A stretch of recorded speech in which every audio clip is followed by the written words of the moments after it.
Early delinquency experts often ignored female offenders, assuming that girls rarely violated the law, or if they did, that their illegal acts were status offenses. Contemporary interest in the association between gender and delinquency has surged, because girls are now getting involved in serious delinquent acts that are quite similar to those of young men. Gender differences in the delinquency rates have narrowed.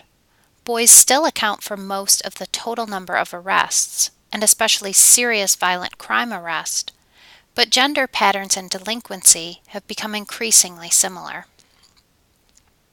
Some experts suggest that gender differences may have a biological origin.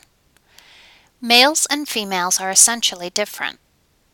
A second view is that gender differences are developed over the life course and reflect different treatment of males and females. Socialization is also linked to gender differences in delinquency. Girls may be supervised more closely than boys. If girls behave in a socially disapproved fashion, their parents may be more likely to notice. Girls seem to be more deeply affected than boys by child abuse, and the link between abuse and female delinquency seems stronger than it is for male delinquency. According to liberal feminists, females are less delinquent than males because their social roles provide fewer opportunities to commit crime. Critical feminists hold that gender inequality stems from the unequal power of men and women and the subsequent exploitation of women by men. Some critics believe that girls, more than boys, are still disadvantaged if their behavior is viewed as morally incorrect by government officials, or if they are considered beyond parental control. Girls may still be subject to harsh punishments if they are considered dangerously immoral. There is little question that family dysfunction can lead to long-term social problems. Interactions between parents and children provide opportunities for children to either acquire or inhibit antisocial behavior patterns. Good parenting lowers the risk of delinquency for children living in high-crime areas. The nuclear family is showing signs of breakdown. Research indicates that parents whose marriage is secure produce children who are secure and independent. Children who have experienced family breakup are more likely to demonstrate behavior problems and delinquency than children in intact families. Remarriage does not lessen the effects of divorce on youth. Children who grow up in dysfunctional homes often exhibit delinquent behaviors, having learned at a young age that aggression pays off. Kids who are conflict-prone may actually help to destabilize households. Delinquency will be reduced if at least one parent can provide parental efficacy.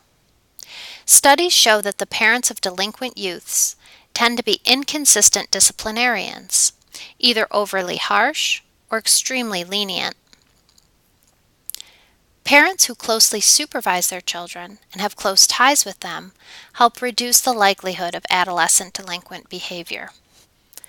A number of studies have found that parental deviance has a powerful influence on delinquent behavior. Kids whose parents go to prison are much more likely to be at risk for delinquency than children of non-incarcerated parents. The link between parental deviance and child misbehavior may be genetic, experiential, or even related to labeling and stigma. Many children are physically abused or neglected by their parents. Adolescent victims of sexual abuse are particularly at risk for stress and anxiety. Millions of allegations of child abuse and neglect are made each year, and about 700,000 kids are the victims of abuse. Abusive families suffer from severe stress. Research indicates that stepchildren share a greater risk for abuse than biological offspring. If the care a child receives falls below reasonable standards, the state may take action to remove the child from the home and place her or him in a less threatening environment. Once reported to a child protection agency, the case is screened by an intake worker and then turned over to an investigative caseworker. Even when there is compelling evidence of abuse, most social service agencies will try to involve the family in voluntary treatment. Post-investigation services are offered on a voluntary basis by child welfare agencies to ensure the safety of children. If the allegation of abuse is confirmed, the child may be placed in protective custody. State jurisdictions have instituted procedures to minimize trauma to the child during court proceedings for abuse or neglect. Most states now allow a child's testimony to be given on closed-circuit television. Children in sexual abuse cases have been allowed to use anatomically correct dolls to demonstrate happenings that they cannot describe verbally.